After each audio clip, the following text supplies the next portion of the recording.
Okay, so to get started, we're going to begin with a kind of overview of what is computational law.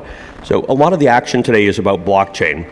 Blockchain is a computational system, but there's a lot more in the world of computation than blockchain, and most of what's happening with legal technology and transformation of the law to more of an information-intensive, technology-enabled field is happening with other kinds of systems, other ways to automate processes and other ways to deal with data. We're seeing a lot with AI and analytics and basic business transformation or re-engineering using web technologies, databases, integrating systems. So what that means for the underlying context of law is sort of the subject of the first frame of reference setting session. And joining us from Kansas City Legal Hackers to help set the stage on that is Bryan Wilson, who chairs KC Legal Hackers and who joined us at MIT in January to actually co-teach the computational law course that we do every year there. And so this is sort of the best of his first day overview of what is computational law. So Bryan, welcome, and you want to introduce yourself and jump right in? Sure. Hi, everybody. My name is Bryan Wilson. I work in operations at a startup called RiskGenius, and we use different AIs to break down and quantify insurance policy language. And as Dazza said, I helped co-instruct the computational law course, and I also manage Kansas City Legal Hackers chapter. Okay. Do you want to get us? Oh, hold on. I'm starting the broadcast on our end too. Okay. Having two videos ensures at least one in my book. So okay, great. So sorry about the projectors. Yep. This is So everybody donate to Bushwick Generator. We'll get better projectors. Okay. I am now going to hit my application window, boom, share, present. Okay, do you see the slides, Bryan? Yes. Okay. I'm sorry. I'm supposed to say a couple of things before Bryan's slides. One of them is when we're transforming a field, in the beginning it might look like if you want to fly, maybe we need a mechanical bird, with flapping wings, because that's what we know from the past. But it may be some business process re-engineering is appropriate in order to achieve the results that we want, like something more like a fixed wing airplane. So too with the law. Right now, thanks to Stanford Codex, there's a nice breakdown of what's happening in the legal tech market. There's a lot happening with dispute. You can't quite see it, but we'll make the slides available. But there's a lot going on with document assembly, with contracts, with online dispute resolution, practice management, predictive analytics. By my count, about half of what's going on in legal tech today is some form of automating existing processes and existing legal instruments, just making them digital and data-driven. And about half, and I think it's growing, is something that transforms law. So it's not the way that we used to do it at all. It's maybe model-based and depends upon chains of applications that transform the nature of the practice itself. So just as an almost ideological statement, what we really want to try to do with computational law is treat this information more like structured data and less like, my first slide, less like going from a parchment and making it PDF. Well, yeah, that's digital, but is it computational? Not really. Not really. Maybe you can scrape a little metadata off it. But here's an example of what what structured data looks like. XML has been widely applied to law. JSON is more the language of the day. And now, once things are more in structured data and expected formats, and according to some standards that can be applied across different boundaries and contexts, having interfaces like basic REST interfaces are critical in the law. This is not currently individual applications or particular government agencies like the Federal Register support REST interfaces to interrogate their data or to integrate something. But ultimately in the law, we imagine and we suggest we should start to have more standardized types of interfaces and more expected design patterns so that we can integrate more and more processes and legal instruments in standard ways. So we can start getting more ecologies of automation. And once you do that, you can have listeners and triggers and literally start to connect processes so that they operate more and more in more of an automated way. And then we're going to explore, especially with smart contracts and blockchain, some things can in fact be autonomous. Everybody should use the GET protocol. This is a theological statement. I will not go further into that. We should also express our data, and this is oversimplifying it, but think about it as 3 layers. Something that's human readable, a simple, plain language rendition that summarizes whatever the instruments are for lawyers and for regular people alike. Something that's lawyer readable, all of the terms and conditions and the nuances with indemnification or the particulars, and something that's machine readable, something that's more like data.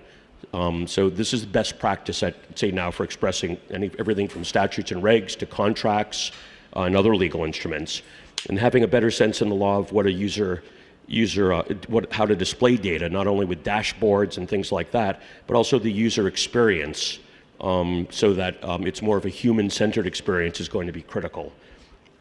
And then finally, at the Media Lab, we think a lot about the implications of AI and autonomous systems. So one vision that a lot of people have is sort of like this. Who's this? C-3PO. It's an autonomous system. But there's another vision that we've really embraced at the Media Lab. We call it extended intelligence. And if I had to oversimplify it, it might be more like Iron Man. So now we've got automated systems, and including autonomous systems, the collision control and targeting and a lot of stuff in there, stuff that adjusts for pitch and roll, but it's extending the cognition and the capabilities of people. This is another way to look at how we can harness automation and autonomous systems, but where the role of lawyers and clients and policymakers could still be very central. And we need a stack. Some kind of stack for the law. Okay, so with that, Bryan, learn us about how to actually do this. So let's go through your slides. Yeah, sure. So what I think everybody here is actually here for is trying to understand the different ways that we can compute the law. And so would it be better if I screen shared so that it can flow with the presentation, or do you think that? Come again? Should I go to screen share so I can just click through? Yeah, perfect. Okay, so you go ahead and take over the screen share. Okay. Stop my screen share. Start your screen share. We have a very tripendicular display going on here, so now it's a little bit like hacker noir. Okay. So can you all see that? Oh, hold on a sec. Boom. What is computational law? Yep.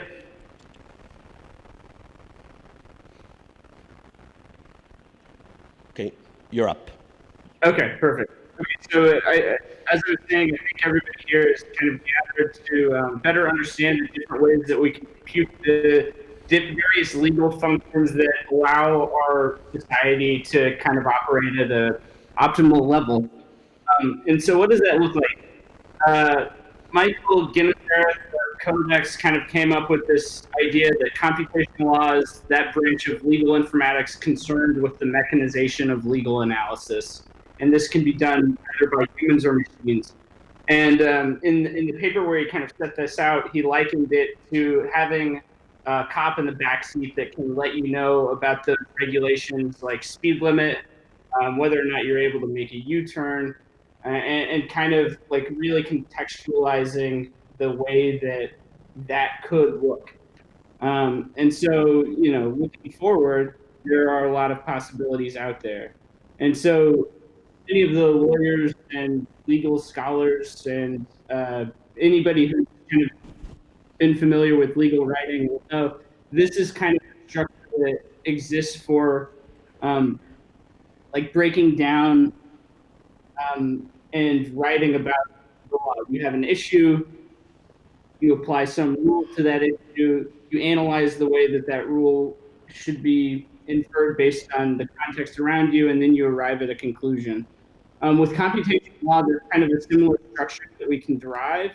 I don't know that the acronym necessarily flows, but you have data, you have all of these pieces of disparate information. You can input them into some sort of form that could be like Google Forms, that could be something like an expert system. It could be kind of whatever you imagine. After that, there's some computational layer that is applied, and then you arrive at some output. And so you might be asking yourself, what are all of these arbitrary things? How are they connected? So in the legal industry, this data could be static. It could be like the DC code up on GitHub. So it's got different laws or regulations. It could also be something that's live. It could be from an open data portal. It could be something that's interacting with an API. And then you put it into one of these forms that allows you to harmonize kind of these different layers that Dazza was previously talking about, the BLT terms. You'll have your human readable, your machine readable, and your kind of like legal code there. And this is going to like necessarily require a higher degree of specification. So an added to a system like this is that it prevents lawyers from being lazy and forces them to actually specify what laws they're supposed to do. Something that is really important for the internet. And with laws like fraud abuse, it's kind of scary what happens with these sorts of things if you don't do that. Yeah, once you have that input, once you have the data and that input, you get to that level of computation. And so you have functions that automatically send emails, they automatically create records, they allow you to monitor compliance. You could even get into some of the more fun stuff like machine learning, AI, smart contracts, all the sorts of things that I imagine people here participating in the Computational Law and Blockchain Festival. These are the sorts of things that I think get everybody excited. So once you've done that, your data can be used in a way that allows the law to be more human. So you could have reports that allow you as a lawyer to kind of do your job more effectively. You could have some tools that allow you as a citizen to be able to navigate the process of getting your immigration papers filed, your divorce papers filed, whatever it may be. And this moves us forward in a progressive way. So going to get in a little bit into some vignettes that really drive these points home. So TurboTax has data about your tax filings. The user inputs that data into a form. This expert system helps you calculate your tax liabilities. Your state and federal tax returns are generated. With Do Not Pay, they have information about the ways that you might sue corporations. They have information about state and federal laws. That information is input into an application on your phone. They compute the amount of money that you could possibly sue for, and your claims are automatically generated. DLA Piper has a great global map of all of the data protection laws of the world that is interactive. If you get a chance, it's a really fun tool to play around with. But they have all this data about the global data protection laws. User can kind of navigate, drag laws to compare them and see, what's happening. Like if I'm a lawyer, and I've got a client who wants to deal with data in the EU, it might be helpful to see where the differences between GDPR exist with the laws of Canada, where we also want to market our product. And so you can automatically generate those reports and see the differences of the laws between the various nation states. Relativity Trace is also another cool tool. They have data about insider trading. They have a lot of data that they've collected about insider trading and compliance regulations. They monitor email communication in real time. They can flag suspicious activity and identify that for their security officers and their compliance officers, and then actually set up some dashboards to help visualize the areas where compliance and non-compliance are more easily understood. And so part 2 of this is going to look at Dazza as like a really cool tool. It's an open source tool that allows you to set up some of these computational legal frameworks pretty quickly. And so Dazza was developed by Jonathan Pyle. It's completely free. It's open source. It is based in Python, YAML, and Markdown. You can do a lot of cool stuff that is very beneficial for lawyers, kind of like the Iron Man suit for lawyers. It allows you to generate documents in PDF. It allows you to send faxes, among other things. And you can integrate with your file management system. You can set up chatbots that help your clients navigate to the services that they need more effectively. You can do all of this in GitHub so that you can collaborate with other lawyers all over the place who are doing sort of similar things. You can improve the best practices. You can come up with standardized ways of working on this stuff that makes the practice of law more transparent. And the way that you can do this is by deploying Dazza. You can set up your own Docker container and run it locally, or you could use the great New York-based group called Community.lawyer. They've got a ton of really cool tools that allow you to kind of go in and for free set up your own guided interviews about how to do this, and kind of an overview of the functions. These are those little pieces of code that actually allow you to compute the law. So as you can see here, it's not as intimidating as certain programming languages. You set up your question, you allow people to input their answer, and then you say, what sort of computation will be applied, and it does it. You can visualize that on the left. That's the infrastructure that allows you to get to the piece on the right that actually returns what you need. And so here's a list of all of the functions that are available. I'm not going to read through all of them because we have posted these slides on the page for the web page for this event.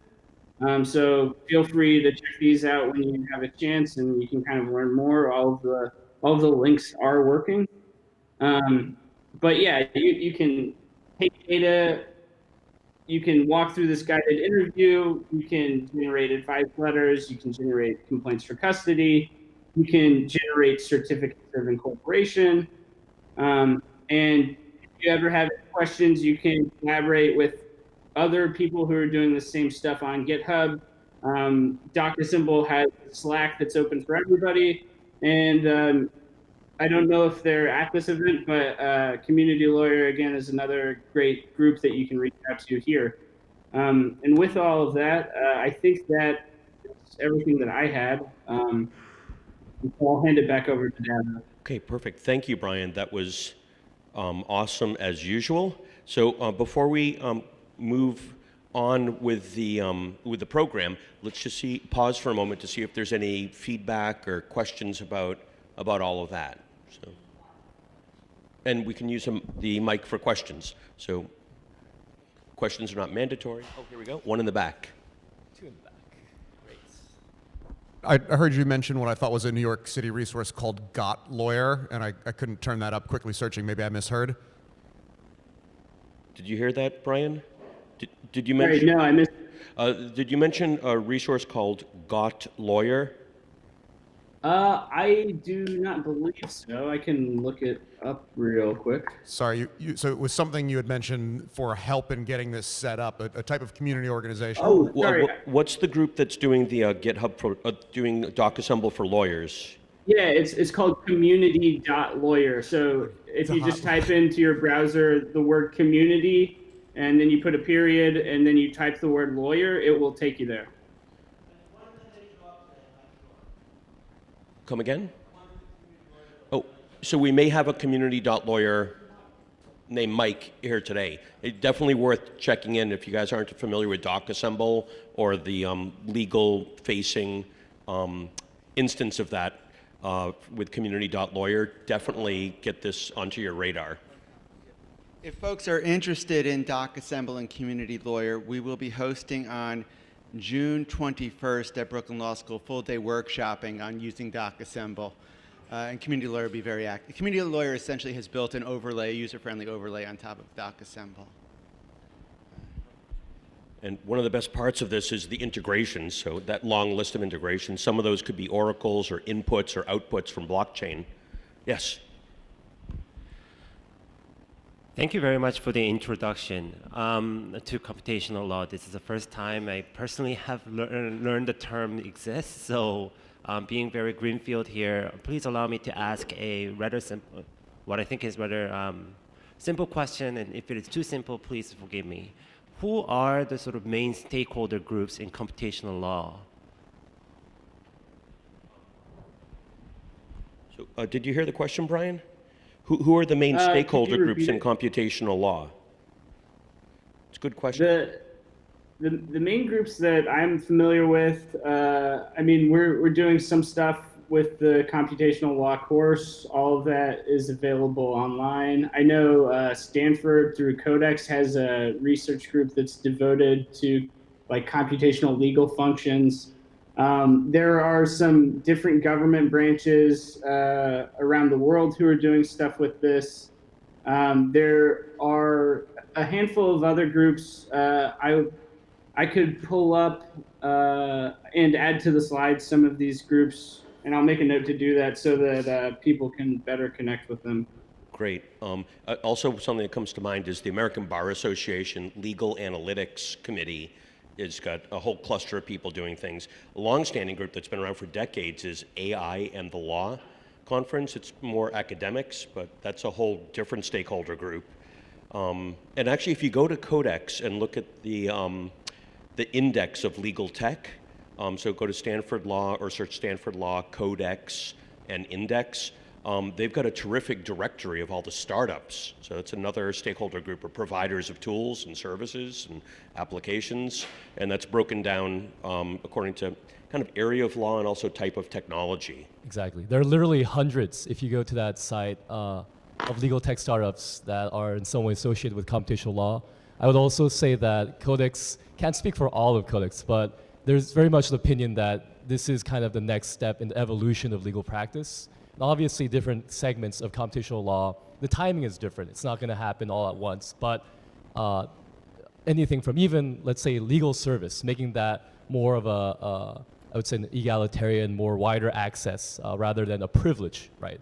Things like that. They're just very different kind of segment swaths that I would say converge in a lot of ways, and we expect more convergence in the future. So this is happening a bit behind the scenes, but also a lot of these legal tech startups are becoming more prominent, especially I would say in the Bay Area, where there's already kind of a tech infrastructure very much that's open to using these new platforms. So keep attention, I guess, see what's going to happen.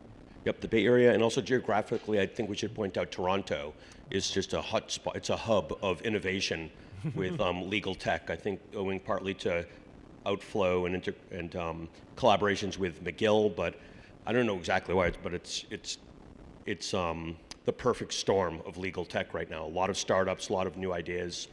Ethereum, among other great things. So, Google Street Labs. Maybe one more, and then we should probably, we're not that far behind the first panel, which you're running, Steve. Okay, well, okay, let's let this run for a while. Hi, thank you so much for that presentation. This is completely, this has been a black box for me as well, so all this is so enlightening. It might be too early of a question, but what type of challenges have you guys personally seen, or do you guys foresee as we're kind of trying to adopt this new amazing technology? What type of challenges do you see in terms of adoption and sticking, for that matter? Because as we all know, there are many great technologies, but sticking is always kind of a different issue. So do you see maybe like, is it the matter of education? Is it because like a lot of people are kind of fearing what it is, like that word computation scares people? Or is it a question of like institutions kind of continuing to do it their way and you don't see adoption there? Like what sort of challenges essentially have you seen in terms of adoption?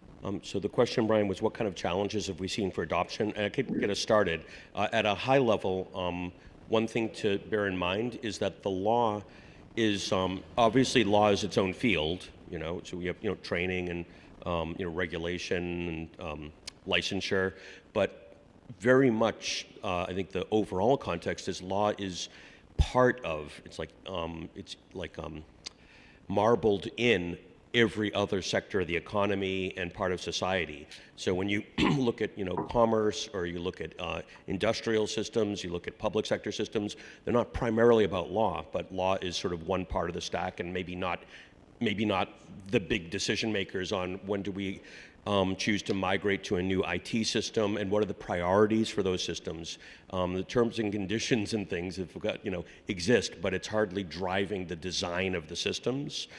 I think there's also some reticence, or I think the law, it's hard to generalize, but the personality of the field is somewhat conservative, and so the more conservative that the orientation of the sort of sensibility of the culture, the less prone it is to be an early adopter of new technologies, which, by the way, is not so bad. Being first to be second on some of this stuff can allow for more stable, reliable, predictable kinds of systems. Another thing is it's actually not obvious how the law would transform as a result of these technologies. So with air traffic control, it was pretty obvious. We're tracking the flights and, again, collision detection and routing.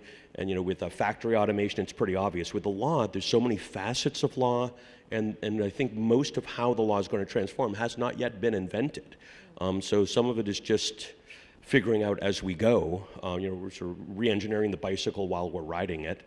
And then one other thing is just what I was trying to hammer on for my own hobby horse, trying to do analytics and data science on law at MIT, is just so much of the corpus of the existing law is not yet really suitable for computation. That's why we're mired in natural language processing and other types of systems where we're like paving the cow paths, or making mechanical birds.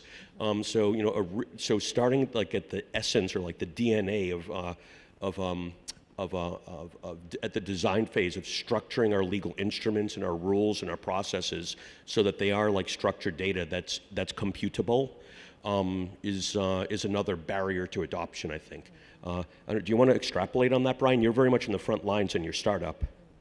Sure. Yeah, I think one of the biggest challenges to getting things like this off the ground and making sure that they stick, kind of in the way that you described, was there really needs to be a degree of openness that a lot of people, I would say, aren't super comfortable with.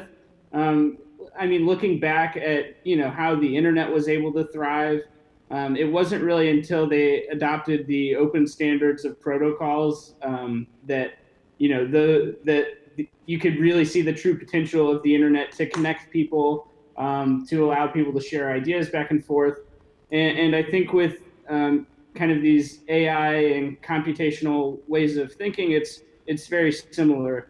There isn't going to be the kind of the flourishing that is possible unless we really have it so that it is interoperable and people are able to kind of like whittle down these ideas with each other. And so to me, that seems like a big challenge, but also, moving the legacy providers away from, using Internet Explorer. That's kind of like one of the things that I deal with on a daily basis is, a lot of the biggest companies, especially, or speaking for insurance, a lot of the biggest insurance carriers in the world, like they mainly use Internet Explorer because of how risk averse they are.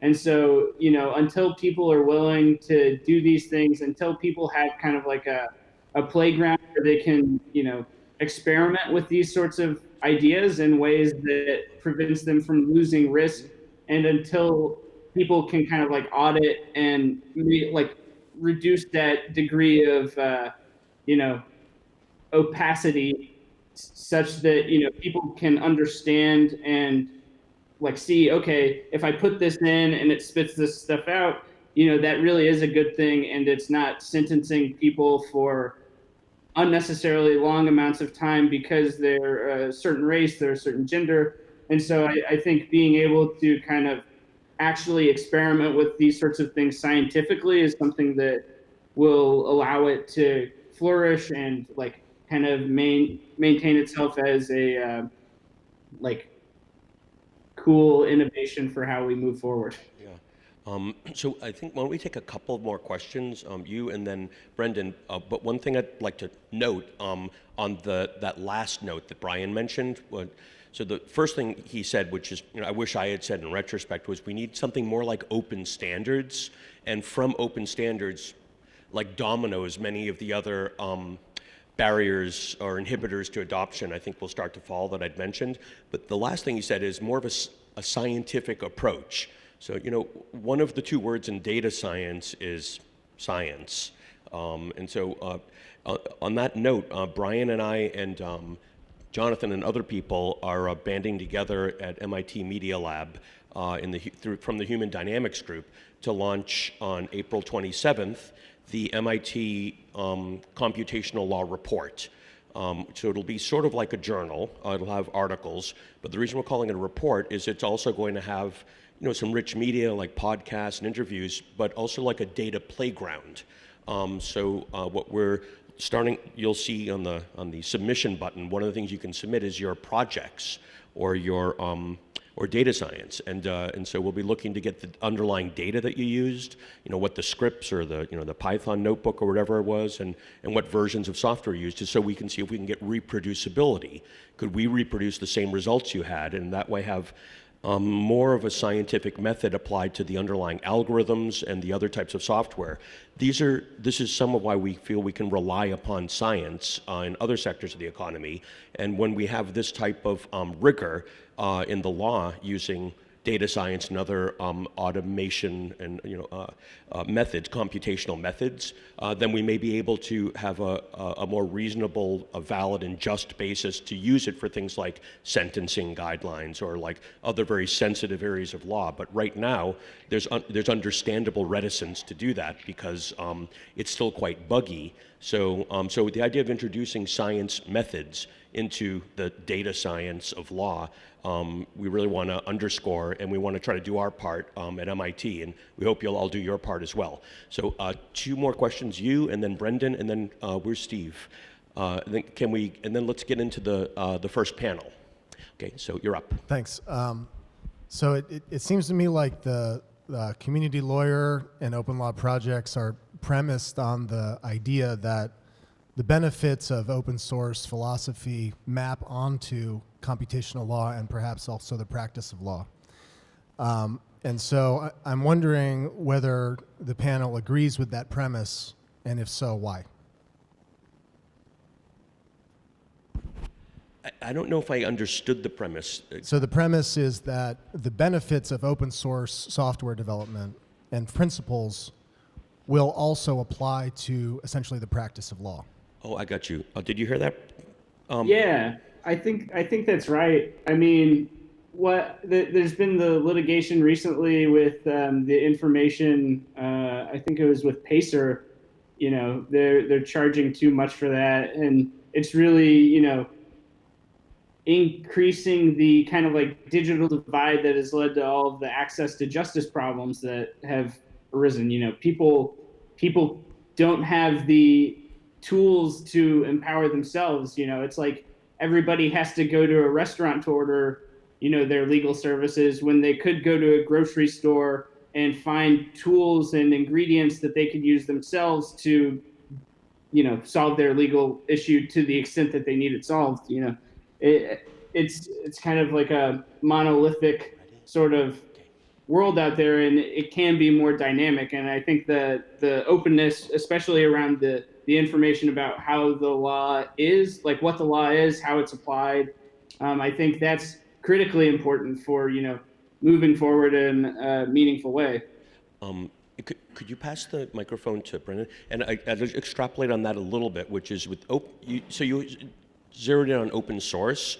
I think there's 3 relevant open dimensions: open data. So it's in particular, things like cases or statutes or other legal information needs to express itself as a service and an interface. If it's your private data, you know, at your firm for analyzing risk and liability or whatever, that's not necessarily open data. But a lot of the law it's supposed to be public. It's the quintessential public document, and yet it's not really accessible. Open source and the applications, I think Bryan mentioned, but then there's also open standards, and that's where I think I think that deserves at least as much priority as any other dimension. So the more standards we have that are open at the messaging layer and the the interface layer and some structured data layers for different types of law, the much better off we'll be. And I do think that that's a premise for a wide-scale adoption of computational law. So it's going to be Jonathan. Brendan has the last question, and then we go to Steve's panel. I actually just want to comment on the last question and the question before, because there's a big piece we're missing. How many are lawyers in the room? A lot of us. So we all know this. We are a fucking gilded profession. We are gatekeepers, and we will be damned to let other people use our tools for their own purposes. This is going to require more than a generational shift. To see Bryan up here revolutionizing the law, he's 30 years old. It's going to be his lifetime mission to change the law, but it's not going to happen until he is a member of the senior class of the gilded profession. Openness is not, it's anathema to what the legal profession is about. We worked 10 years ago on trying to open up PACER. You know who our biggest obstacles were? It wasn't the Republican Congress, it was the ACLU. I was raised by the general counsel of the ACLU. I know and love the ACLU. But people from the ACLU told us, do not try to make PACER documents free. Do not open it up, because it will mean a $300 million shortfall in funding the federal judiciary, and we need to ensure a funded federal judiciary. That was their analysis. So essentially, we're fighting for closeness even among the liberal left attorneys out there. We are the trusted agents, and until we create perfect systems, the lawyers are not going to let that go. And even if you are an enterprising, ambitious, young attorney at a law firm, you still answer to that 60, 70-year-old partner. So until you are that 60 or 70-year-old partner, and until we have those open tools and acknowledge that we've now created better trust agents than the legal profession can provide, that's what we're going to be stuck with. And of course, there's hope right now before you turn 60, because there already are rays of light all around the world. I just came back from Paris at a computational law conference. Many of us were in Beijing at a computational law conference last month. We mentioned Toronto and other things that are happening. So there's lots of little areas where the future is starting to sprout. And some firms are embracing it. Some small firms are fully born digital now. And there's more of a conservative adoption, as Jonathan was mentioning, but even in big firms like Allen Overy, Baker Hostetler, and others have done a good job with their CIOs and their their partners and senior associates at adopting in certain practice areas. So I do think the future is beginning to, it's hard to hold back the light of dawn. So I do think it is happening. Brendan, you want to bring us home with your question? Yeah, sure.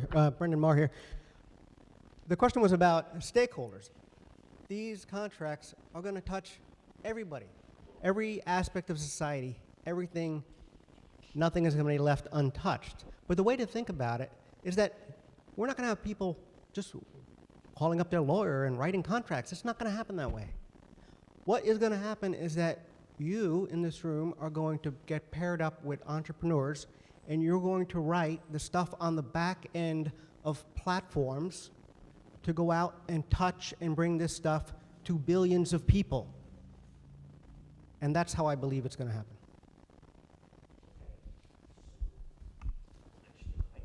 All right, so with that exhortation, why don't we wind up our panel, and let's everybody thank Bryan for coming in a morning. Thanks, Bryan. Thank you guys for having me. Legal hacker, right there.